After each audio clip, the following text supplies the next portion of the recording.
Mesopotamia, año 4500 a.C. Entre dos ríos, el Tigris y el Éufrates, donde hoy solo hay desierto iraquí y ruinas olvidadas, algo imposible estaba sucediendo. Aldeas de barro crecían hasta convertirse en las primeras ciudades verdaderas del planeta. Uruk llegó a tener 80.000 habitantes cuando no existía una sola ciudad en Europa. Ni Londres, ni París, ni Roma, ni Atenas.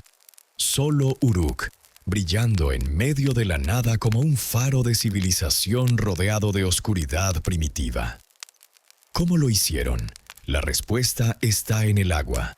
Los ríos inundaban depositando limo fértil, pero las inundaciones eran caóticas y destructivas. Los sumerios hicieron lo impensable. Controlaron el agua. Construyeron canales que se extendían por kilómetros, levantaron diques, crearon reservorios, dominaron la naturaleza en lugar de ser dominados por ella. Esto cambió todo. La agricultura a gran escala produjo excedente de alimentos. Por primera vez en la historia increíble de la humanidad, no todos necesitaban producir comida. Podías especializarte, ser alfarero, constructor, sacerdote, comerciante. Y con la especialización llegó algo revolucionario, la necesidad de llevar registros. Imagina una ciudad de 50.000 personas comerciando constantemente. El granjero intercambia trigo con el alfarero. El alfarero intercambia vasijas con el tejedor. El tejedor intercambia telas con el herrero. Miles de transacciones diarias. Imposible recordar todo. Necesitaban una solución que nadie había inventado antes. Los sumerios resolvieron el problema más grande de la historia humana. Inventaron la escritura. Año 3200 a.C., un escriba anónimo presionó una caña contra arcilla húmeda y cambió el mundo para siempre. Ese momento separó la prehistoria de la historia. Todo lo anterior se perdió en la memoria oral. Todo lo posterior quedó grabado en piedra. Pero antes de la escritura, antes de que pudieran registrar su grandeza, los sumerios tuvieron que construir algo que nunca había existido. Ciudades de verdad. No aldeas grandes. Ciudades con murallas, templos, palacios, distritos organizados, gobierno centralizado. Y en el centro de cada ciudad, dominando el horizonte, se elevaba una estructura que desafiaba lo posible. El Zigurat. Una montaña artificial hecha por manos humanas. El Zigurat de Ur requirió 720.000 ladrillos de barro cocido. Cada ladrillo pesaba entre 15 y 20 kilos. Haz el cálculo. Más de 10 millones de kilos de ladrillos movidos y colocados sin grúas modernas, sin poleas eficientes, sin ruedas avanzadas. Solo músculo humano, organización masiva y voluntad obsesiva. 90 metros de altura. 30 pisos modernos, en el año 3000 a.C., cuando el resto del mundo vivía en chozas de paja. ¿Por qué construir montañas artificiales? Los sumerios creían que los dioses vivían en montañas, pero Mesopotamia es plana como una mesa, sin montañas naturales. Entonces decidieron construirlas ellos mismos. Si el dios quería una montaña, le darían una montaña. Ladrillo por ladrillo. Generación tras generación, construyeron su camino al cielo. Y en la cima de cada zigurat, en el templo más alto, vivía el poder real de la ciudad. No solo religioso. El templo controlaba la economía completa. Los almacenes del zigurat guardaban el grano de toda la ciudad. Los talleres del templo empleaban miles de trabajadores. Los escribas del templo llevaban registros meticulosos de cada transacción. El templo era banco, empleador, gobierno y casa de Dios al mismo tiempo. Esta fue la brillantez sumeria, fusionar lo divino con lo práctico. La religión no era solo ritual, era el sistema operativo de toda la sociedad y funcionaba con eficiencia aterradora. Las ciudades crecieron. Uruk, Ur, Eridu, Lagash, Nippur, cada una dedicada a un dios diferente. Cada una compitiendo por dominar, cada una convencida de su superioridad divina. Y de esa competencia surgió algo que cambiaría la historia para siempre. La guerra organizada. Antes de los sumerios, las peleas humanas eran escaramuzas tribales. 50 guerreros contra 50, garrotes y lanzas primitivas. Los sumerios profesionalizaron la violencia. Crearon ejércitos de miles, desarrollaron formaciones tácticas, fabricaron armas estandarizadas de bronce, construyeron carros de guerra, levantaron murallas de 12 metros de altura que rodeaban kilómetros de ciudad. La guerra sumeria era industrial, calculada, letal. Las batallas dejaban miles de cuerpos. Los vencedores esclavizaban poblaciones enteras, quemaban campos, destruían canales de irrigación. La guerra total había nacido. Pero de ese caos emergió algo inesperado: innovación acelerada. La competencia militar forzaba avances en metalurgia, ingeniería, logística, administración. Cada ciudad necesitaba ser más eficiente que sus rivales para sobrevivir. Y esa presión produjo los mayores logros de la civilización temprana. Los sumerios inventaron la burocracia moderna. Tenían escribas especializados en impuestos, escribas especializados en comercio exterior, escribas especializados en gestión de personal, cada uno llevando registros meticulosos en tablillas de arcilla que se archivaban en bibliotecas masivas. Inventaron contratos legales, matrimonio, divorcio, herencia, deuda, esclavitud, todo codificado en leyes escritas. Por primera vez, la justicia no dependía del capricho de un jefe. Las reglas estaban escritas, eran consistentes, predecibles. Era el nacimiento primitivo del Estado de Derecho. Inventaron las matemáticas avanzadas. Su sistema de base 60 nos dio los 60 segundos del minuto, los 60 minutos de la hora, los 360 grados del círculo. Calculaban áreas, volúmenes, intereses compuestos. Resolvían ecuaciones que no volverían a aparecer hasta los griegos 1500 años después. Inventaron la astronomía científica. Rastreaban planetas con precisión asombrosa. Predecían eclipses, identificaban constelaciones. No por curiosidad abstracta, sino por necesidad práctica. Una sociedad agrícola necesita saber exactamente cuándo plantar y cuándo cosechar. Un día de error podía significar hambruna.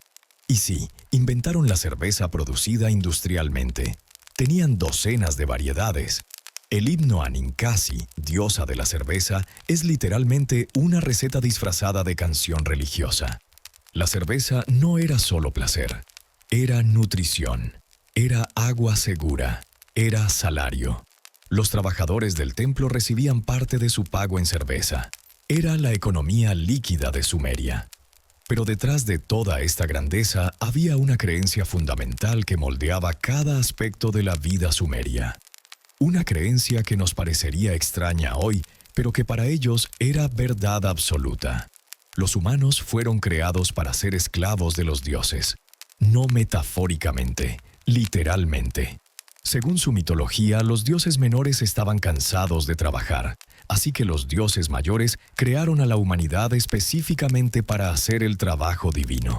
Éramos herramientas vivientes, maquinaria biológica diseñada para servir. Esta creencia explica todo sobre los sumerios, los sigurats masivos, los rituales elaborados, los sacrificios constantes. No adoraban por fe o amor, adoraban por obligación contractual. Los dioses nos crearon para trabajar. Nosotros trabajamos. Ellos, teóricamente, nos protegen.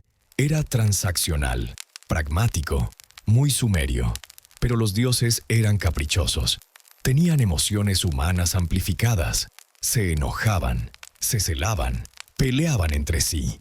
Podías hacer todo correctamente y aún sufrir porque tu Dios estaba enojado con otro Dios y quedabas atrapado en el fuego cruzado divino. Esta incertidumbre creaba ansiedad existencial profunda. Los sumerios desarrollaron sistemas elaborados de adivinación. Leían presagios en el vuelo de pájaros, en las vísceras de ovejas sacrificadas, en los patrones de aceite en agua, en los sueños. Manuales masivos listaban miles de presagios y sus interpretaciones. Era ciencia religiosa o religión científica. La línea era borrosa. Y detrás de todo esto, registrándolo, preservándolo, transmitiéndolo, estaban los escribas, los guardianes del conocimiento, los únicos que podían leer y escribir. Pero, ¿cómo exactamente funcionaba la escritura sumeria? ¿Cómo pasaron de dibujos simples a un sistema que podía expresar cualquier pensamiento humano? Esa historia es tan revolucionaria como la escritura misma. Año 3200 a.C. Uruk, un almacén del templo. Tablillas de arcilla apiladas hasta el techo. Cada una registra transacciones. 12 ovejas de Ur-Nama. 250 jarras de aceite del granero norte. Ludingirra debe 3 días de trabajo. Información aburrida. Contabilidad básica. El origen de toda literatura, ciencia y filosofía humana. La escritura sumeria comenzó. Simple. Pictogramas. Un dibujo de buey significaba buey. Un dibujo de grano significaba grano. Un dibujo de cabeza significaba persona. Perfecto para inventario, inútil para todo lo demás. El problema apareció rápido. ¿Cómo dibujas amor? ¿Cómo dibujas deuda? ¿Cómo dibujas ayer? Los conceptos abstractos no tienen forma. Necesitas representarlos de otra manera. Los sumerios hicieron algo brillante. Comenzaron a usar símbolos no solo por lo que representaban visualmente, sino por el sonido que representaban. Esta transición fue la revolución real. Significó que cualquier palabra en sumerio, cualquier concepto sin importar cuán abstracto, podía escribirse. Los pictogramas se estilizaron, se simplificaron, se convirtieron en patrones de cuñas presionadas en arcilla. Cuneiforme, del latín cuneus, cuña. Con el tiempo, los símbolos originales se abstrajeron tanto que ya no parecían los objetos que representaban. Eran pura información codificada. Dominar la escritura cuneiforme requería años. Un escriba memorizaba más de 1000 símbolos diferentes. Las escuelas de escribas eran rigurosas hasta la brutalidad. Los estudiantes, principalmente niños de familias acomodadas, comenzaban a los 7 años. Pasaban una década memorizando símbolos, practicando en tablillas que luego alisaban y reusaban, siendo golpeados por cada error. Los textos escolares sumerios preservan quejas de estudiantes. Me golpearon por llegar tarde, me golpearon por hablar, me golpearon por pararme, me golpearon por escribir mal, me golpearon por salir. La educación era seria, demasiado seria para ser suave. Los escribas controlaban todo el conocimiento. Ser escriba era poder. ¿Qué escribían más allá de registros económicos? Con el tiempo, todo. Contratos matrimoniales detallando exactamente qué propiedades aportaba cada parte. Documentos de divorcio especificando compensaciones. Testamentos dividiendo herencias entre herederos. Leyes escritas estableciendo castigos específicos para crímenes específicos. Las leyes sumerias eran sofisticadas, no siempre justas según estándares modernos. Los castigos variaban según tu clase social. Matar a un noble costaba más que matar a un campesino, pero eran consistentes, predecibles, escritas. No dependían de la memoria o el capricho de un juez. Ur-Nammu, rey de Ur alrededor del año 2100 a.C., proclamó uno de los códigos legales más antiguos conocidos. Protegía a viudas y huérfanos. Establecía castigos monetarios en lugar de violencia física para muchos crímenes. Declaraba que los poderosos no podían abusar de los débiles arbitrariamente. Era primitivo pero revolucionario. Los sumerios también escribieron ciencia, astronomía principalmente. Tablillas registraban posiciones planetarias con precisión asombrosa. Rastreaban a Venus durante años. Identificaban patrones. Predecían apariciones futuras. No entendían que los planetas orbitaban el Sol, pero sabían exactamente dónde estaría Venus en el cielo en cualquier fecha futura. Era predicción sin comprensión, funcional sin ser teórica, muy sumerio. Escribieron matemáticas, problemas y soluciones. Cómo calcular el área de un campo irregular. Cómo dividir una herencia entre 7 hijos. Cómo calcular cuánto grano producirán 10 campos. Matemáticas aplicadas, prácticas. diseñadas para resolver problemas reales de administración y comercio. Escribieron medicina, listas de síntomas y tratamientos. Si el paciente tiene fiebre y dolor de cabeza, preparar esta hierba en agua caliente. Si la herida está infectada, aplicar esta mezcla de aceite y plantas. Algunos tratamientos funcionaban, muchos no, pero estaban experimentando sistemáticamente y registrando resultados. Era el método científico primitivo. Y escribieron literatura, poesía, mitos, historias épicas. El mayor de todos fue la epopeya de Gilgamesh, la primera obra de literatura del mundo. Escrita alrededor del año 2100 a.C., pero basada en tradiciones orales centenarias. Gilgamesh, rey de Uruk, 2/3 dios, 1/3 humano. Arrogante, tiránico. Sus súbditos rezaban por alivio. Los dioses crearon a Enkidu, un hombre salvaje criado entre animales, para desafiar a Gilgamesh. Se enfrentaron. Pelearon brutalmente. Ninguno ganó. Se volvieron mejores amigos. Fueron a aventuras juntos. Mataron al monstruo Humbaba en los bosques de cedro. Mataron al toro del cielo enviado por la diosa Ishtar después de que Gilgamesh rechazara sus avances románticos. Pero los dioses castigaron su arrogancia. Enkidu enfermó y murió. Gilgamesh, devastado por la pérdida de su único amigo verdadero, se obsesionó con la inmortalidad. No podía aceptar que moriría también. Viajó al fin del mundo buscando a Utnapishtim, el único humano que los dioses habían hecho inmortal después de sobrevivir una gran inundación. Sí, la historia del diluvio de Noé es sumeria originalmente. Los hebreos la adoptaron siglos después durante su cautiverio babilónico. Utnapishtim le dijo a Gilgamesh la verdad brutal. La inmortalidad es imposible para los mortales. Los dioses la reservan para ellos mismos. Gilgamesh regresó a Uruk, finalmente aceptando que moriría. Pero encontró consuelo en sus obras. Las murallas de Uruk sobrevivirían. Sus templos permanecerían. Su legado era su inmortalidad. Es una historia sobre amistad, pérdida, negación, aceptación y el significado de la vida mortal. Y fue escrita hace 4000 años. Los mismos temas que nos obsesionan hoy obsesionaban a los sumerios. Somos sus herederos más de lo que imaginamos. Pero la literatura sumeria no era solo épica seria. Escribieron canciones de amor sorprendentemente explícitas. Esposo, déjame acariciarte, mi precioso dulce, mi Señor Dios. Escribieron himnos a dioses, escribieron proverbios. El que tiene mucho plata puede ser feliz. El que tiene mucha cebada puede ser feliz, pero el que no tiene nada puede dormir. Era sabiduría popular convertida en literatura.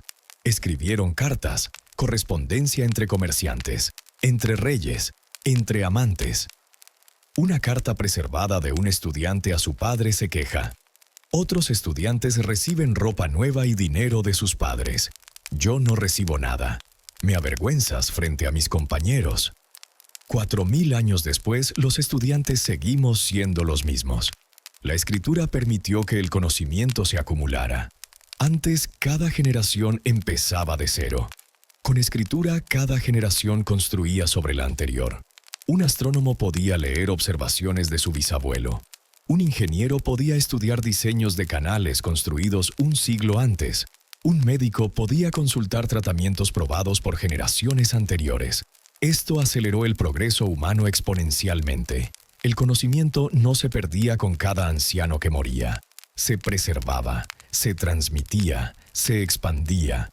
La escritura convirtió a la humanidad en una supermente colectiva que trascendía vidas individuales. Y los sumerios fueron los primeros. Egipto desarrolló jeroglíficos independientemente poco después. China desarrolló caracteres chinos milenios después. Mesoamérica desarrolló escritura también. Pero los sumerios fueron los primeros. El momento más importante de la historia humana después de la agricultura sucedió en Uruk hace 5200 años. Pero la escritura registró más que solo logros. También registró horrores, guerra, esclavitud, desigualdad brutal. Los sumerios no fueron santos, fueron humanos, con todo el genio y toda la crueldad que eso implica. Y las tablillas de arcilla preservaron la verdad completa, no editada, no romantizada. La civilización sumeria brillaba, también sangraba.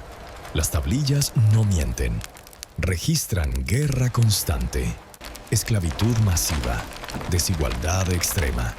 El progreso tuvo costos terribles pagados principalmente por quienes no tenían voz para quejarse. Los sumerios inventaron la esclavitud organizada. No eran los primeros en tener esclavos, pero fueron los primeros en sistematizarla legalmente.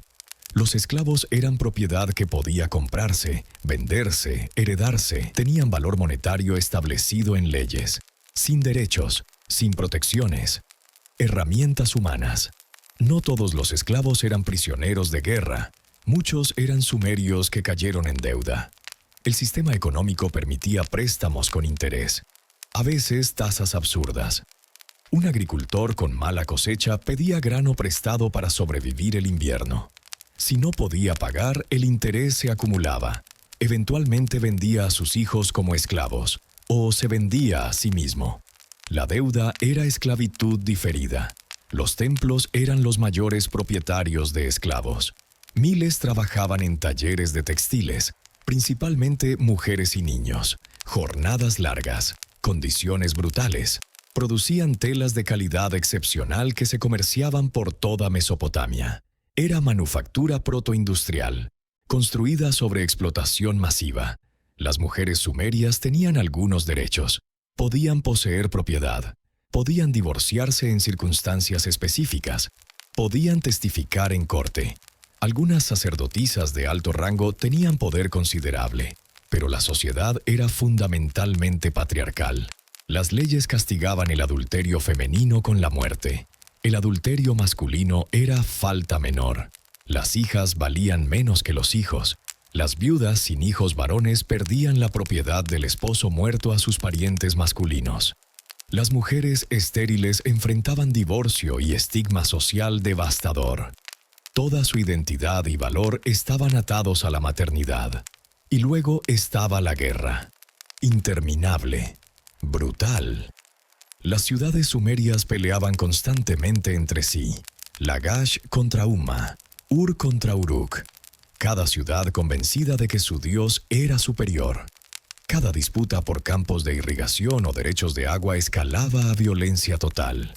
Los ejércitos sumerios tenían miles de soldados. Usaban formaciones de falange, escudos superpuestos, lanzas proyectándose hacia adelante, muro impenetrable de bronce y cuero. Arqueros proporcionaban soporte. Carros de guerra tirados por asnos flanqueaban. Las tácticas eran sofisticadas. La matanza era industrial. Las batallas dejaban miles de cuerpos. La estela de los buitres, monumento de Lagash, celebrando victoria sobre Umma, muestra literalmente buitres comiendo cadáveres enemigos. No era metáfora, era representación literal. Los vencedores dejaban los cuerpos para que los animales los devoraran. Era humillación final. Los vencedores esclavizaban poblaciones enteras. Saqueaban ciudades completamente. Quemaban campos de cultivo, destruían canales de irrigación. La guerra sumeria era total. No buscaba solo victoria militar, sino destrucción económica completa del enemigo. ¿Por qué tanto conflicto? Recursos limitados. Cada ciudad necesitaba agua de los mismos ríos. Cada ciudad cultivaba los mismos campos fértiles. Cada ciudad comerciaba con los mismos socios. Eran competidores por necesidad. Y la competencia se resolvía con violencia. Pero aquí está lo perturbador. Algunos historiadores argumentan que esta guerra constante impulsó innovación. La competencia militar forzaba avances en metalurgia, ingeniería, logística. La necesidad de mantener ejércitos grandes requería administración eficiente, lo que desarrolló burocracia. La necesidad de pagar soldados estimuló sistemas económicos complejos. Es idea incómoda. Sugiere que el progreso humano está atado a la violencia, que la civilización creció de semillas sangrientas. Quizás es verdad, Quizás el genio y la crueldad son inseparables. La historia no ofrece respuestas cómodas. La desigualdad en Sumeria era extrema. Los sacerdotes de alto rango vivían en mansiones con docenas de habitaciones, patios múltiples, sistemas de drenaje primitivos. Comían carne diariamente. Bebían cerveza de calidad. Vestían lino fino. Poseían joyas de oro y lapislázuli. Los campesinos vivían en casas de 1 o 2 habitaciones, compartidas con toda la familia extendida. Comían principalmente pan y vegetales. La carne era lujo raro. Trabajaban desde el amanecer hasta el anochecer 6 días a la semana. El 7º día descansaban, porque incluso los sumerios entendían que humanos necesitan descanso. Los esclavos vivían peor. Dormían en almacenes o talleres. Comían raciones mínimas. No tenían días libres. No tenían esperanza de libertad. Sus hijos nacían en esclavitud. Era destino perpetuo. Esta era la realidad detrás de la grandeza sumeria. Brillante e innovadora, sí, pero también brutal y desigual. Construida sobre el sufrimiento de miles que no tenían voz en cómo se manejaba su sociedad. Alrededor del año 2400 a.C. en Lagash, algo extraordinario sucedió. Un hombre llamado Urukagina tomó el poder y proclamó reformas radicales. La primera reforma social documentada en la historia humana. Lagash estaba en crisis. Décadas de guerra con Uma habían drenado los recursos. Los templos y funcionarios habían aumentado impuestos brutalmente. Cobraban tarifas por todo: pescar en los canales, enterrar familiares, divorciarse. Incluso rituales religiosos básicos tenían tarifas. Los pobres estaban siendo aplastados. Urukagina abolió las tarifas opresivas, protegió los derechos de viudas y huérfanos contra apropiación de propiedad, redujo el poder de sacerdotes corruptos, perdonó deudas, liberó a algunos esclavos por deuda, proclamó que los poderosos no podían abusar de los débiles arbitrariamente. Escribió en tablillas: el hombre de poder no debe cometer injusticia contra el huérfano y la viuda. Era contrato social, declaración de que el gobierno tenía responsabilidad de proteger a los vulnerables. 2400 años antes de la Revolución Francesa, las reformas duraron 7 años. En 2340 a.C., Lugalsaghezi de Umma conquistó Lagash. Destruyó sus templos. La ciudad fue saqueada brutalmente. Urukagina desapareció de los registros. Probablemente fue ejecutado o esclavizado.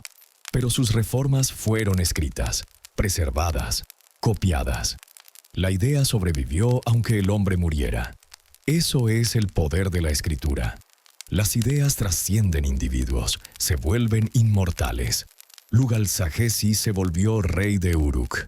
Conquistó varias ciudades sumerias. Creó el primer protoimperio. Pero su reinado fue breve, porque en ese mismo periodo algo más dramático estaba ocurriendo.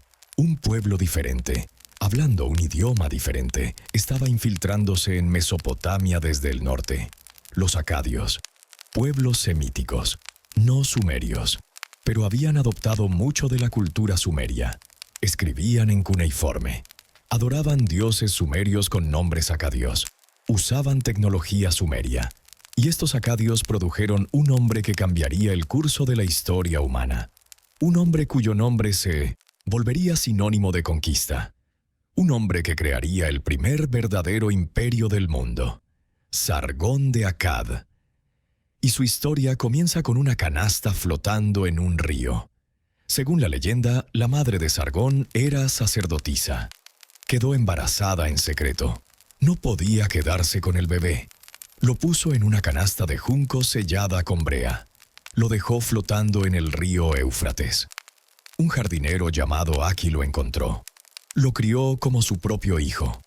Es básicamente la historia de Moisés 1000 años antes, o la historia de Rómulo y Remo. Muchas culturas antiguas tenían estas narrativas de héroe humilde que se convierte en rey. Probablemente significa que Sargón era de origen humilde, pero inventó una historia más dramática para legitimar su gobierno. Lo que sí sabemos, Alrededor del año 2334 a.C., Sargón era copero del rey de Kish. Posición de confianza pero no de poder. De alguna manera derrocó al rey. Los detalles se perdieron. Quizás fue golpe militar, quizás asesinato, quizás el rey murió y Sargón simplemente tomó el trono. La historia no es clara. Pero lo que hizo después está muy claro. Conquistó Uruk. Capturó a Lugal-Zaggisi, el hombre que había destruido Lagash, y lo llevó en cadenas a la ciudad de Nippur. Lo exhibió como trofeo ante los dioses. Era humillación pública diseñada para demostrar que Sargón tenía favor divino. Y no se detuvo. Conquistó todas las ciudades sumerias una por una. Lagash, Ur, Eridu. Cada ciudad que resistió fue aplastada. Cada ciudad que se rindió fue absorbida. Por primera vez, toda Mesopotamia estaba bajo un solo gobernante. Pero Sargón no se detuvo en las fronteras de Sumeria. Conquistó hacia el norte hasta Anatolia, hacia el oeste hasta el Mediterráneo, hacia el este hasta Elam. Creó un imperio que se extendía desde el Golfo Pérsico hasta el mar Mediterráneo. Más de 1.500 kilómetros de extremo a extremo. Era el primer imperio verdadero en la historia documentada. Antes había ciudades-estado, había ligas de ciudades, había hegemonías temporales, pero nunca un imperio multiétnico, multilingüe, permanente, administrado centralmente. Sargón inventó el concepto. Su capital, Akkad, cuya ubicación exacta aún no se ha encontrado a pesar de un siglo de búsqueda, se convirtió en un centro cosmopolita masivo. Comerciantes de docenas de regiones llegaban ahí. Sumerios, acadios, elamitas, hurritas, todos mezclándose. Lenguas múltiples se hablaban en las calles. Era la primera ciudad verdaderamente internacional del mundo. Sargón no destruyó la cultura sumeria. La adoptó, aprendió sumerio, usó escribas sumerios, adoró dioses sumerios junto con dioses acadios, promovió fusión de culturas. Su hija Enheduanna fue nombrada suma sacerdotisa del dios Lunanana en Ur. Ella misma se volvió poeta famosa. Sus himnos religiosos escritos en sumerio sobreviven. Es la primera autora conocida por nombre en la historia humana. El imperio acadio duró aproximadamente 200 años. Después de Sargón vinieron sus hijos Rimush y Manishtushu. Ambos enfrentaron rebeliones constantes. Las ciudades sumerias no aceptaban fácilmente el dominio acadio. Hubo revueltas perpetuas brutalmente aplastadas. Luego vino Naram-Sin, nieto de Sargón. Se declaró dios viviente. El primero en hacer esto oficialmente en Mesopotamia. Erigió estelas mostrándose más grande que humanos comunes, con cuernos de divinidad en su casco. Era megalomanía pura. Pero funcionó. Su reinado fue el pico del poder acadio. Durante este período, algo fascinante sucedió con la identidad sumeria. Las ciudades sumerias perdieron independencia política. Pero la cultura sumeria no murió. Se transformó. Se fusionó con la cultura acadia. El idioma acadio se volvió dominante para administración y vida diaria. Pero el sumerio continuó siendo el idioma de religión, literatura, educación avanzada. Era como el latín en la Europa medieval, lengua muerta pero fundamental para la cultura. Los escribas debían aprender ambos idiomas. Se crearon diccionarios bilingües. Se tradujo literatura de sumerio a acadio. Los sumerios étnicos gradualmente se asimilaron. Matrimonios mixtos con acadios. Sus descendientes hablaban acadio en casa, pero leían sumerio en escuela. La identidad étnica se difuminó mientras la identidad cultural se preservaba en forma transformada. El imperio acadio mantuvo ejércitos permanentes grandes. Desarrolló administración burocrática sofisticada. Estandarizó pesos y medidas en todo el imperio. Construyó caminos. Estableció guarniciones militares en territorios conquistados. Era organización imperial que todas las civilizaciones futuras copiarían. Pero mantener un imperio tan grande requería violencia constante. Las ciudades sumerias se rebelaban regularmente. Los territorios fronterizos necesitaban ser reconquistados periódicamente. Los gobernadores locales intentaban independizarse. Era gestión de crisis perpetua. Y alrededor del año 2154 a.C., el imperio acadio colapsó. No fue lento, fue repentino y catastrófico. Una combinación de factores lo destruyó simultáneamente. Primero, invasión de los gutis, pueblos de las montañas Zagros al este. Eran considerados bárbaros por los mesopotamios. No tenían ciudades, no tenían escritura, pero tenían ejércitos y aprovecharon la debilidad acadia. Segundo, rebeliones internas generalizadas. Las ciudades sumerias vieron oportunidad. Se levantaron simultáneamente. El imperio no pudo sofocar todas las revueltas a la vez. Tercero, posiblemente cambio climático severo. Evidencia geológica sugiere que alrededor del 2200 a.C., Medio Oriente experimentó sequía masiva que duró casi un siglo. Las cosechas fallaron, las hambrunas se extendieron, los gobiernos colapsaron. El colapso fue violento. Akkad fue destruida. Los registros fueron quemados. El conocimiento se perdió. Siguió un siglo de caos. Los historiadores lo llaman el período Guti. Sabemos poco porque los gutis no escribieron mucho y los mesopotamios que escribieron sobre ellos los odiaban. Pero eventualmente las ciudades sumerias recuperaron control. Expulsaron a los gutis. Y por última vez en la historia, los sumerios como cultura distintiva tuvieron un renacimiento. Breve, brillante, final. Año 2112 a.C. Un gobernante llamado Ur-Nammu tomó control de la ciudad de Ur, conquistó las ciudades vecinas, expulsó a los últimos gutis, reunificó Mesopotamia bajo gobierno sumerio. Era el renacimiento sumerio, la tercera dinastía de Ur. Ur-Nammu y su hijo Shulgi gobernaron un imperio que rivalizaba con el de Sargón, pero en lugar de ser acadio, era conscientemente sumerio. Promovían el idioma sumerio. Construyeron sigurats masivos en ciudades importantes. El sigurat de Ur, el mejor preservado hoy, fue construcción de Ur-Nammu. Shulgi fue especialmente notable. Gobernó 68 años. Se declaró Dios viviente como Naram-Sin antes que él. Pero también fue administrador brillante. Desarrolló el sistema burocrático más sofisticado del mundo antiguo. El imperio de la tercera dinastía de Ur tenía economía planificada centralmente. Los escribas registraban absolutamente todo. Cada oveja, cada jarra de aceite, cada día de trabajo. Las tablillas de este período son registros económicos casi exclusivamente. Decenas de miles se han excavado. Son increíblemente aburridas. También son el registro más completo de cualquier economía antigua. Sabemos exactamente cuánto ganaba un trabajador promedio, aproximadamente 60 litros de cebada al mes.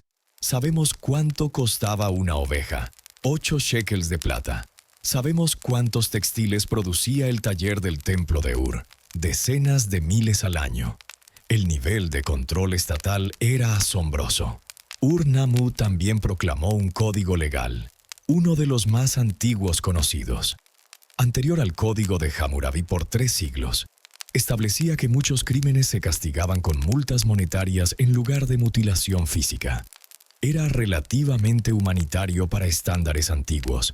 El código protegía a viudas y huérfanos explícitamente, regulaba precios de bienes básicos para prevenir explotación, establecía procedimientos legales para resolver disputas. Era intento genuino de crear justicia sistemática. Pero incluso este último resplandor sumerio fue breve. La tercera dinastía de Ur duró aproximadamente un siglo, del 2112 al 2004 a.C. 100 años de paz relativa, prosperidad, orden, y luego colapsó. Otra vez, violentamente. Los elamitas invadieron desde el este, los amorreos invadieron desde el oeste. Ur fue saqueada brutalmente. El rey Ibizin fue capturado y llevado a Elam en cadenas. Murió en cautiverio. Un poeta sumerio escribió la lamentación por Ur. Es uno de los textos más conmovedores de la literatura antigua. La ciudad está destruida, su gente está dispersada. Los santuarios están profanados. Los templos están en ruinas. El ganado no conoce más su establo. El pastor ha desaparecido. Era el fin. Las ciudades sumerias continuaron existiendo, pero nunca recuperaron independencia. Dinastías amorreas tomaron control de las antiguas ciudades sumerias. Estos nuevos gobernantes hablaban acadio o amorreo. Adoptaban costumbres locales, pero traían sus propias. La cultura se mezclaba, se transformaba. Para el año 1800 a.C., el sumerio como idioma hablado estaba efectivamente muerto. Solo escribas y sacerdotes lo aprendían para leer textos antiguos. Era lengua litúrgica, académica, como latín o sánscrito. Importante, pero muerta. Sin el idioma como marcador de identidad distintivo y con generaciones de matrimonios mixtos, la identidad étnica sumeria se disolvió. Para el 1700 a.C. no había sumerios en sentido étnico o cultural. Había descendientes de sumerios viviendo en las antiguas ciudades, pero se identificaban como babilonios, como habitantes de ciudades específicas, no como sumerios. La civilización sumeria había sido completamente absorbida, pero sus logros sobrevivieron. Los babilonios se consideraban herederos de tradición sumeria. Copiaban textos sumerios antiguos, estudiaban literatura sumeria en escuelas, adoraban dioses sumerios con nombres babilonios, usaban leyes basadas en códigos sumerios. El famoso Código de Hammurabi del año 1748 a.C. está escrito en acadio, pero muchas de sus leyes son casi idénticas a leyes de códigos sumerios anteriores, solo actualizadas para contexto babilónico.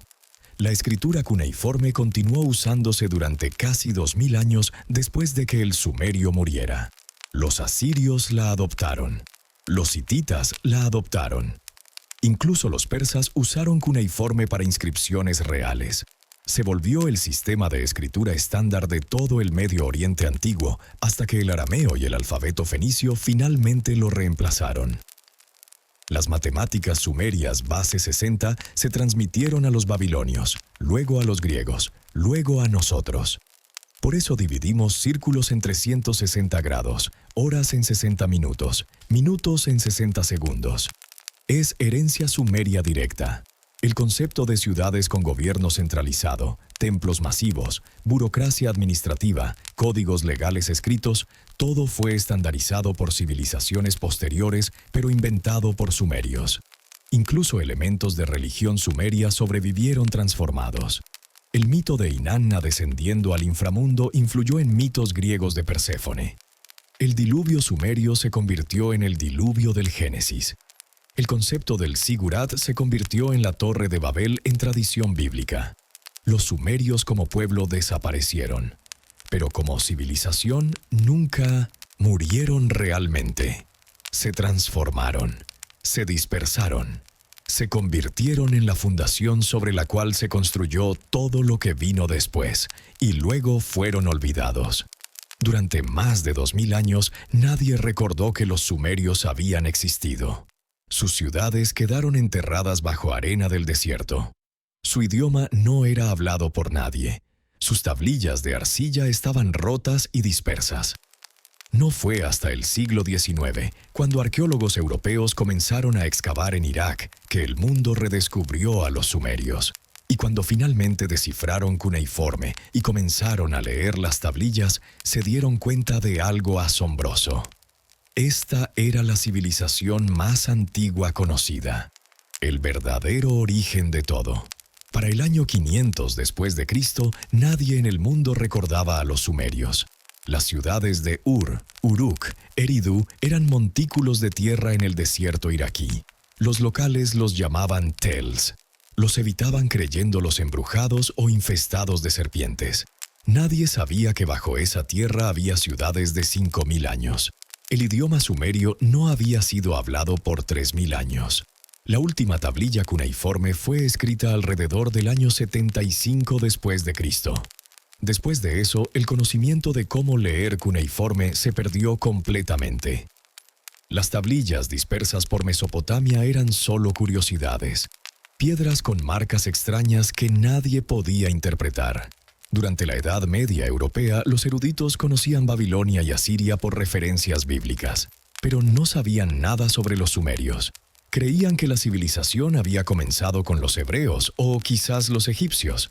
Mesopotamia era tierra de leyendas bíblicas, no de historia real. Las cosas cambiaron en el siglo XIX. El Imperio Otomano, que controlaba Irak, comenzó a permitir que arqueólogos europeos excavaran. Estos primeros arqueólogos eran más saqueadores que científicos. Buscaban tesoros para museos europeos, no conocimiento. En 1842, el cónsul francés Paul-Émile Botta comenzó excavaciones en Khorsabad, norte de Irak. Descubrió el palacio del rey asirio Sargón II. Las paredes estaban cubiertas con relieves masivos de batallas, cacerías, rituales. Era sensacional. La primera evidencia física real del imperio asirio mencionado en la Biblia. Pero Botta notó algo extraño. Las inscripciones estaban en un sistema de escritura que nadie podía leer. Símbolos en forma de cuña, presionados en piedra. Cuneiforme. Hermoso pero indescifrable. En 1843, un diplomático británico llamado Henry Rawlinson hizo un descubrimiento crucial. En Behistún, Irán Occidental, había una inscripción masiva tallada en un acantilado a 30 metros de altura. Estaba escrita en 3 idiomas: persa antiguo, elamita y babilónico, acadio. Todos en cuneiforme. Rawlinson, arriesgando su vida escalando el acantilado, copió la inscripción completa durante varios años. Los eruditos europeos ya habían descifrado persa antiguo básico. Usando la inscripción trilingüe como piedra roseta mesopotámica, Rawlinson y otros gradualmente descifraron babilónico. Para los 1850 podían leer textos babilónicos. Comenzaron a traducir tablillas encontradas en excavaciones y descubrieron algo confuso. Algunos textos estaban en babilónico, pero otros estaban en un idioma completamente diferente. Un idioma que no se relacionaba con ninguna familia lingüística conocida. No era semítico como babilónico o asirio. No era indoeuropeo como persa o griego. No se relacionaba con nada. Era aislado, único. ¿Qué era este idioma misterioso? La respuesta vino de las tablillas mismas. Algunas eran diccionarios bilingües sumerio-babilónico, creados por escribas hace 3000 años para aprender el idioma muerto. Estas tablillas eran claves de traducción. Permitieron a los eruditos modernos descifrar el sumerio. Para los 1870 estaba claro que había existido una civilización anterior a Babilonia, anterior a Asiria, anterior a cualquier cosa conocida de Medio Oriente. Los eruditos la llamaron Sumeria, basándose en referencias en textos acadios a Sumer como región histórica. Las excavaciones se intensificaron dramáticamente. Cada tel prometía tesoros. Cada ciudad enterrada contenía miles de tablillas. Ur fue excavada en los 1920 por Leonard Woolley. Descubrió las tumbas reales de Ur llenas de oro, lapislázuli, instrumentos musicales elaborados. Y perturbadoramente, esqueletos de docenas de sirvientes que aparentemente fueron envenenados para acompañar a sus reyes en la muerte. Era evidencia de sacrificio humano ritual a escala masiva. Uruk fue excavada revelando el templo blanco masivo y miles de tablillas de arcilla. Los registros económicos más antiguos conocidos. Inventarios de grano y ganado del año 3200 a.C. Aburridos pero revolucionarios. Eran la primera escritura. Nippur produjo decenas de miles de tablillas, literatura, himnos religiosos, textos escolares, cartas personales. Es de Nippur que obtuvimos la mayoría de nuestro conocimiento de religión y literatura sumeria. La epopeya de Gilgamesh fue encontrada ahí en múltiples copias. Eridu fue excavada mostrando secuencias de construcción de templos que se remontaban al periodo Ubaid, 5000 años antes de Cristo. Antes incluso de que existieran los sumerios como cultura distintiva. era evidencia de continuidad cultural asombrosa. Para mediados del siglo XX, los arqueólogos habían excavado docenas de sitios sumerios. Habían recuperado cientos de miles de tablillas. Habían descubierto templos, palacios, casas, canales, fortificaciones. Habían reconstruido la historia sumeria con detalle asombroso. Y habían confirmado algo que cambió nuestra comprensión de la historia humana. Los sumerios fueron la primera civilización urbana compleja en 1900. La historia. La primera con escritura, ciudades, gobierno centralizado, códigos legales, literatura. Eran el origen.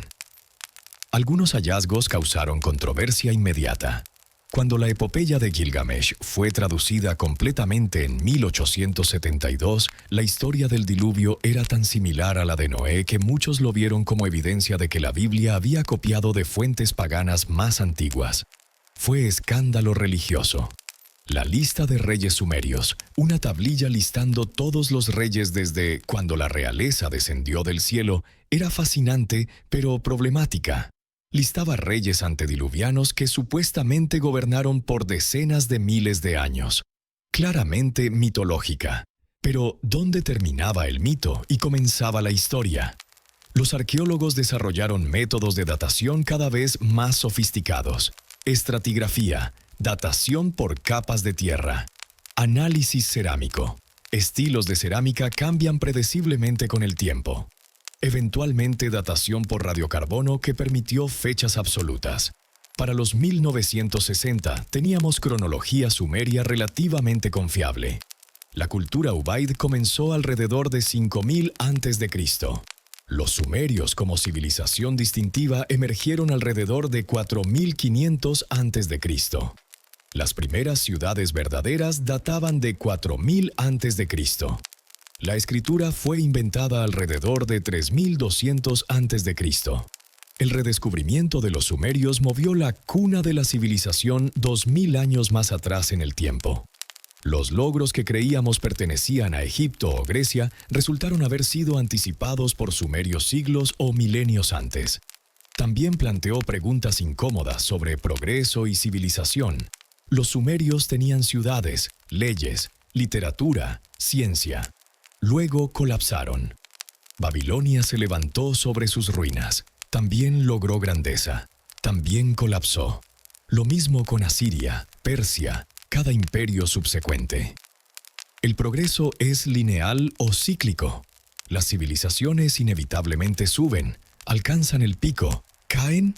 ¿Estamos destinados a repetir los errores sumerios?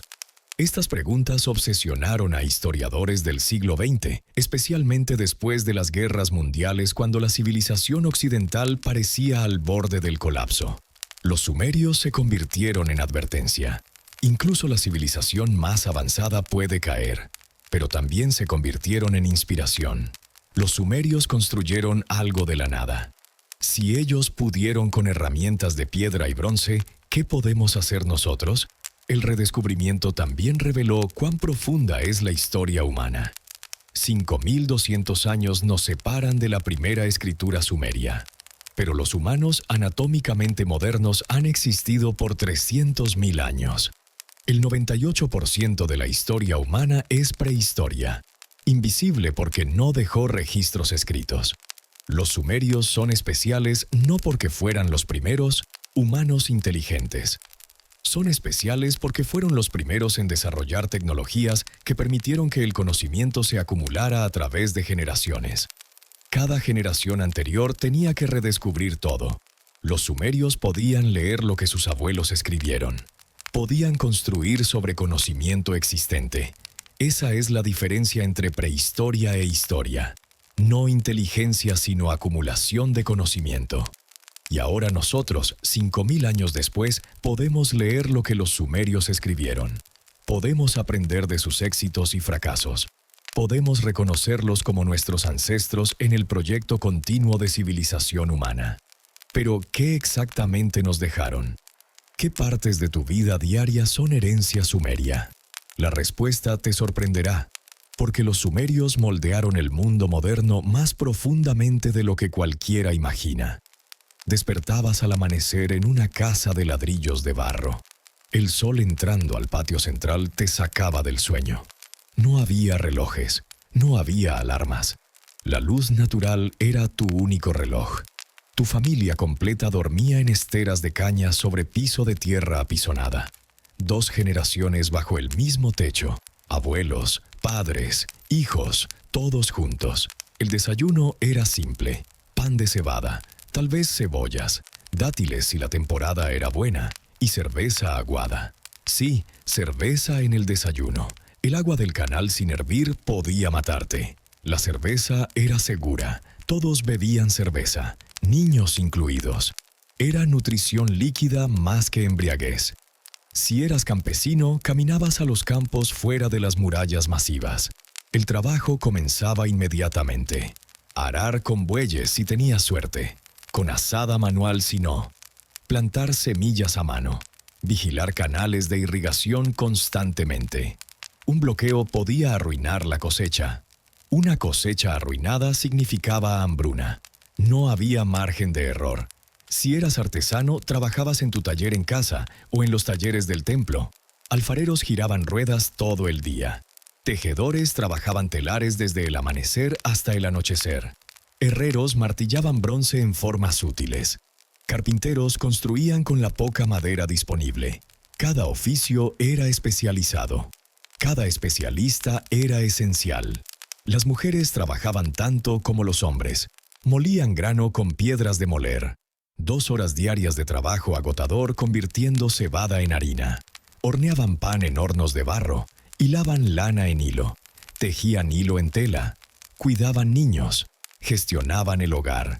No había división entre trabajo doméstico y trabajo productivo. Todo era trabajo. Los niños comenzaban a contribuir a los 5 o 6 años. Cuidaban cabras. Ayudaban a moler grano. Asistían a sus padres. La niñez como periodo de juego sin responsabilidades no existía. Eras adulto funcional a los 12, casado a los 14 o 15. Algunos niños afortunados de familias acomodadas asistían a escuelas de escribas. Las escuelas eran brutales. Memorizaban más de 1000 símbolos cuneiformes. Practicaban escribir en tablillas de arcilla que luego alisaban y reusaban. Los maestros golpeaban a los estudiantes por cada error. La educación era demasiado valiosa para ser suave. Pero los graduados tenían futuro asegurado. Los escribas eran esenciales. Trabajaban en templos, palacios, como secretarios privados de comerciantes ricos.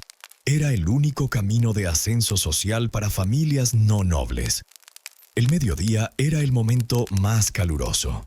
La mayoría descansaba brevemente en la sombra. Comías algo rápido, más pan, tal vez potaje de lentejas. Luego volvías al trabajo hasta el atardecer. Los anocheceres eran sociales. Las familias se reunían. Los vecinos visitaban.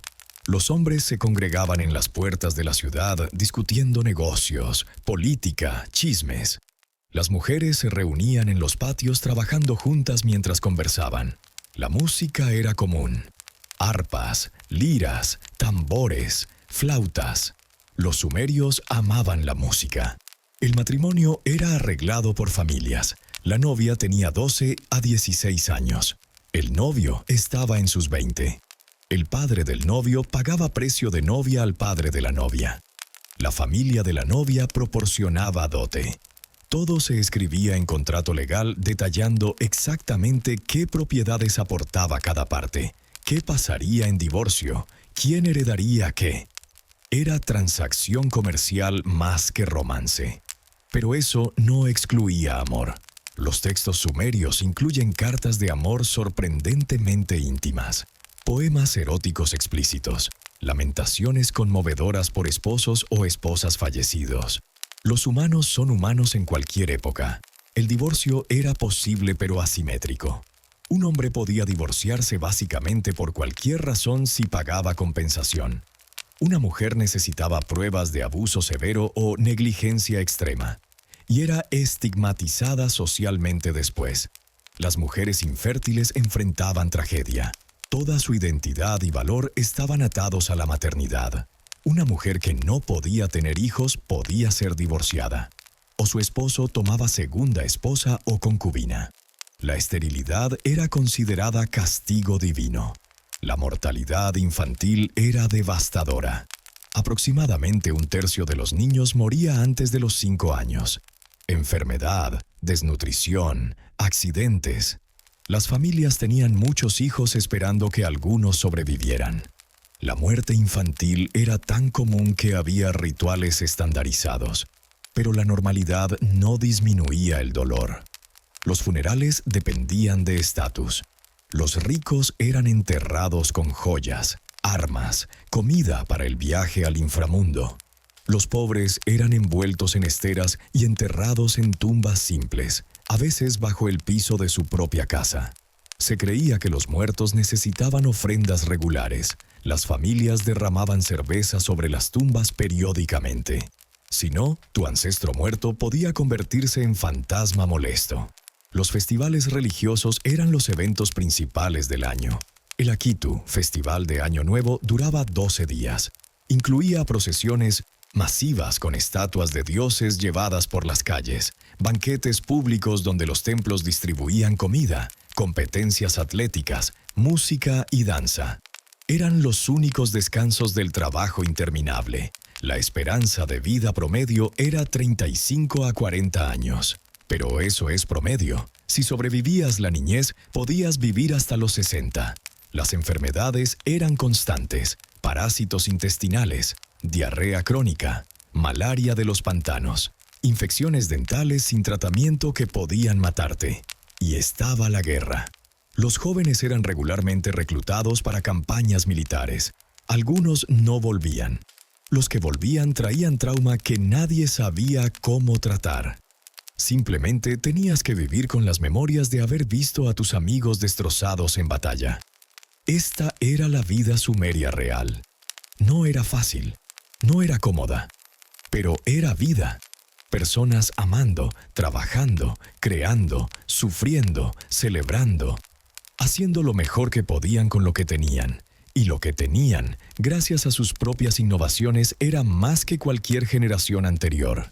Vivían en las primeras ciudades reales, bajo las primeras leyes escritas, usando la primera escritura, beneficiándose de las primeras matemáticas, la primera astronomía, la primera literatura. Eran los primeros humanos verdaderamente civilizados. Y pagaron el precio de ese privilegio con trabajo duro, incertidumbre constante y vidas a menudo cortas y brutales.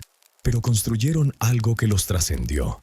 Algo que sobreviviría a su propia extinción, algo que moldearía toda la civilización futura.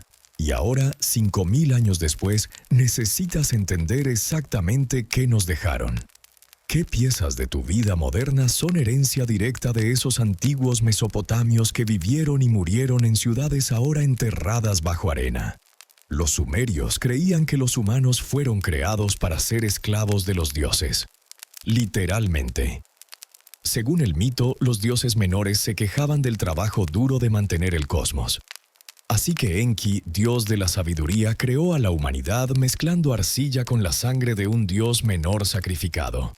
Los humanos heredaron chispa divina, pero eran mortales, inferiores, diseñados específicamente para trabajar. Esta creencia moldeaba todo. Cada ciudad pertenecía a un dios. Uruk era de Inanna, diosa del amor y la guerra. Ur era de Nana, el dios luna. Eridu era de Enki. Nippur era de Enlil, ejecutor del orden divino. Los humanos construían casas terrenales para los dioses. Los zigurats eran literalmente residencias divinas. El panteón sumerio era complejo. Cientos de dioses, pero 4 principales dominaban. An, el dios del cielo, distante y abstracto. Enlil, el dios del viento, poderoso y temible. Enki, el dios de la sabiduría y el agua, amigo de la humanidad. Ninhursag, la diosa madre, asociada con fertilidad y nacimiento. Los dioses tenían emociones humanas amplificadas. Se enojaban, se celaban, se enamoraban, peleaban entre sí.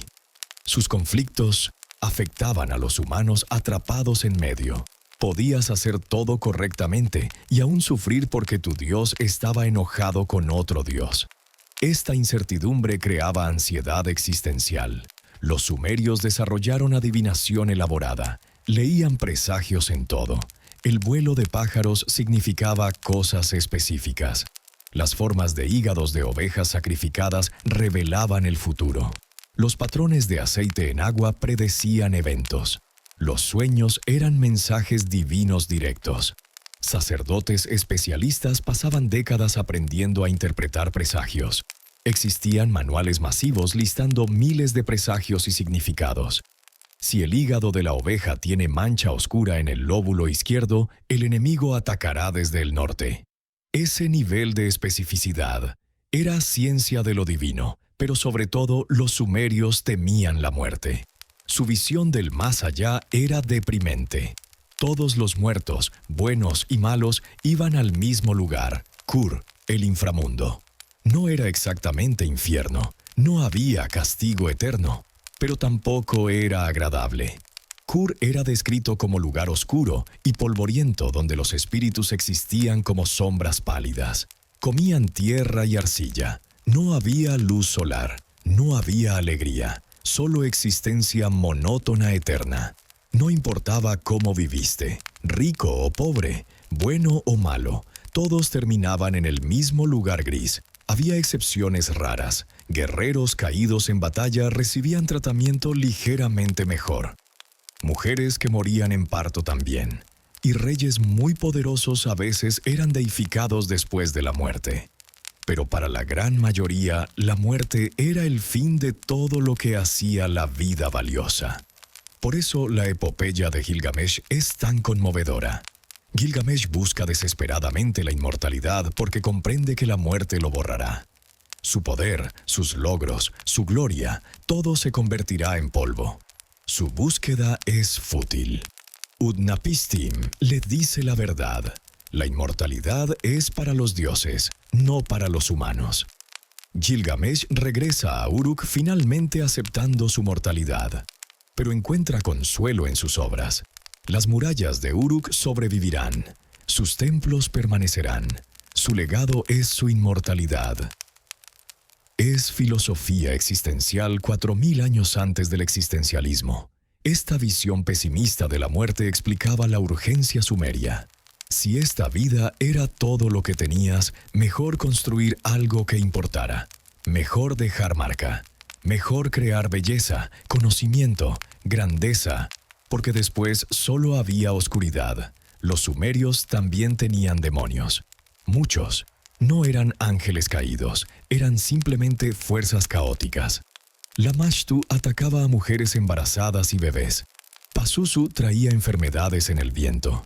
Alu atacaba mientras dormías causando pesadillas y parálisis del sueño.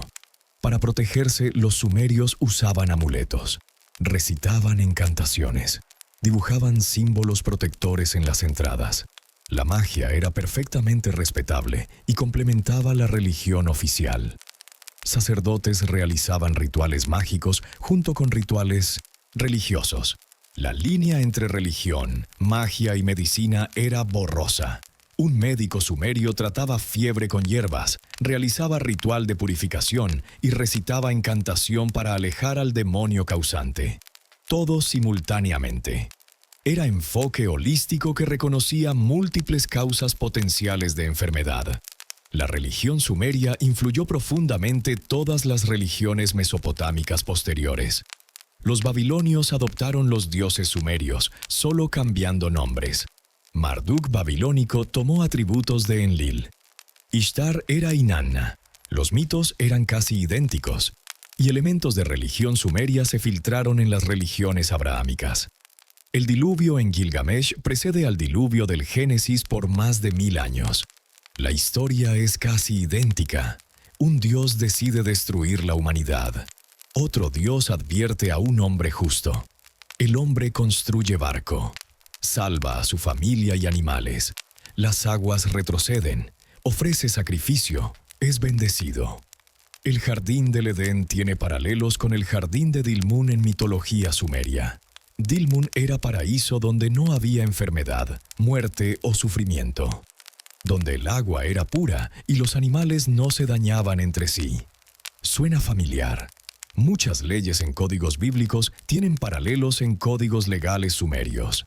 Ojo por ojo, diente por diente. Esas formulaciones aparecen primero en textos sumerios. Los hebreos vivieron en Mesopotamia. Abraham supuestamente vino de Ur. Absorbieron influencias culturales, reinterpretándolas a través de su lente monoteísta. No significa que judaísmo, cristianismo o islam sean solo religiones sumerias recicladas. Son tradiciones distintivas con teologías únicas.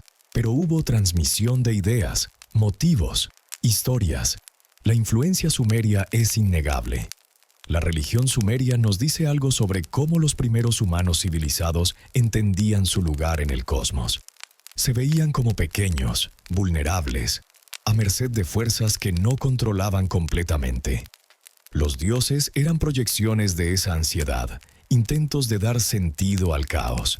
Pero también había orgullo.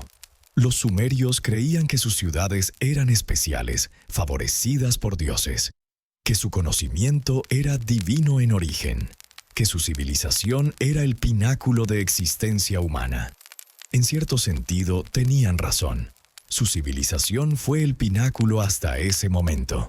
Pero la historia no se detiene, y eventualmente otras civilizaciones superarían los logros sumerios, construirían sobre fundaciones sumerias, y los propios sumerios enfrentarían el destino de todas las civilizaciones: declive, transformación, eventual desaparición. Los sumerios desaparecieron hace 4000 años. Pero sus ideas, sus inventos, su legado, todo eso sobrevivió. Y nos trae a la pregunta final. ¿Qué exactamente nos dejaron? ¿Qué partes de tu vida diaria son herencia sumeria directa? La respuesta es casi todo. Miras tu reloj. 60 segundos en un minuto. 60 minutos en una hora. ¿Por qué 60? ¿Por qué no 100? ¿Qué sería más simple para nuestro sistema decimal? Porque los sumerios usaban sistema base 60, y su sistema se volvió tan fundamental para matemáticas y astronomía que nunca lo cambiamos. Dibujas un círculo. Tiene 360 grados. ¿Por qué 360? Porque es 6 veces 60. Es sistema sumerio. 5000 años después, todavía medimos ángulos y direcciones usando su base matemática. Vives en una ciudad. Tiene gobierno centralizado. Leyes escritas, zonas residenciales y comerciales, infraestructura pública. Todo eso fue inventado en Uruk alrededor del año 3500 a.C. Las ciudades modernas son versiones expandidas del concepto sumerio original. Lees y escribes. La escritura fue inventada específicamente por escribas sumerios para llevar registros de inventario. Evolucionó hasta poder expresar cualquier pensamiento humano. Sin ese invento no habría historia, no habría ciencia, no habría literatura. Todo el conocimiento humano acumulado depende de la escritura sumeria original. Viajas en vehículos con ruedas. Los sumerios inventaron la rueda alrededor del año 3800 a.C. Primero para alfarería, luego para transporte. Cambió completamente el comercio y la guerra. Es uno de los inventos más importantes de la historia y fue sumerio. Vives bajo leyes escritas. La idea de que las leyes deben ser escritas, públicas, consistentes, aplicadas igualmente, esa idea comenzó con códigos legales sumerios. Ur-Nammu y Uruk-Agina establecieron precedentes que eventualmente se convertirían en el estado de derecho moderno. Usas matemáticas, álgebra, geometría, cálculo de áreas y volúmenes, tasas de interés, todo tiene raíces en matemáticas sumerias. Ellos desarrollaron las herramientas conceptuales básicas que todas las matemáticas posteriores expandieron. Miras las estrellas y reconoces constelaciones. Los sumerios las identificaron primero. Rastrearon planetas. Calcularon calendarios lunares complejos. Predijeron eclipses. Fueron los primeros astrónomos científicos. Su conocimiento se transmitió a babilonios, luego a griegos, luego a nosotros. Lees literatura épica. La primera obra de literatura del mundo fue la Epopeya de Gilgamesh, escrita en sumerio hace 4000 años. Estableció patrones narrativos que seguimos usando. El viaje del héroe, la búsqueda de inmortalidad, la aceptación de mortalidad, el legado como inmortalidad simbólica. Bebe cerveza. Los sumerios la inventaron. Tenían docenas de variedades. Era parte fundamental de su economía y cultura. Cada vez que bebes cerveza, estás participando en tradición sumeria de 5000 años. Pero más allá de inventos específicos, los sumerios nos mostraron algo fundamental: que los humanos podemos reorganizar el mundo. No tenemos que vivir como cazadores-recolectores. No estamos atados a la naturaleza. Podemos crear sistemas artificiales, estructuras sociales, complejas, conocimiento acumulado que trasciende vidas individuales. Esa es la esencia de civilización. Y los sumerios fueron los primeros en entenderlo y lograrlo. Tomaron un valle pantanoso entre dos ríos y lo convirtieron en la región más avanzada del planeta, sin modelos a seguir, sin civilizaciones anteriores que copiar. Inventaron todo desde cero. Contra probabilidades imposibles, tuvieron éxito. Por 1000 años, sus ciudades brillaron como faros de conocimiento en un mundo mayormente primitivo. Por otros 1000 años, su influencia moldeó cada civilización subsecuente en Medio Oriente. Y ahora, 5000 años después, todavía usamos sus inventos. Todavía leemos sus historias. Todavía nos inspiramos en sus logros. Todavía aprendemos de sus errores. Son nuestros ancestros intelectuales, los abuelos de nuestra civilización. Pero su legado también incluye advertencias. Los sumerios nos mostraron que la civilización es frágil, que la guerra constante drena recursos y destruye progreso, que el cambio climático puede colapsar incluso sociedades avanzadas, que la degradación ambiental como la salinización del suelo tiene consecuencias a largo plazo, que la desigualdad extrema crea tensiones que eventualmente explotan. Los sumerios experimentaron todos estos problemas. Fallaron en resolver la mayoría. Su civilización eventualmente colapsó, absorbida por sucesores que construyeron sobre sus fundaciones, pero no pudieron evitar los mismos errores.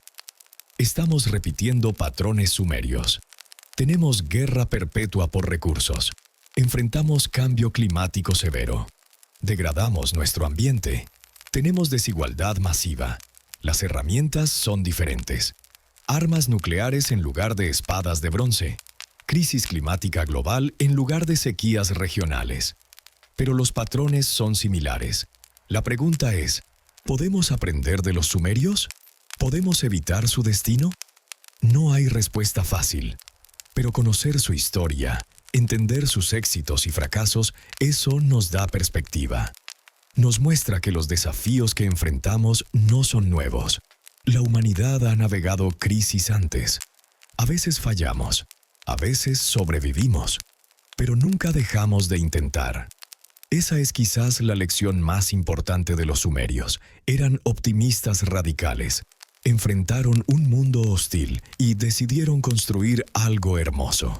No porque fuera fácil, sino porque era posible. Los sumerios como pueblo desaparecieron hace 4000 años.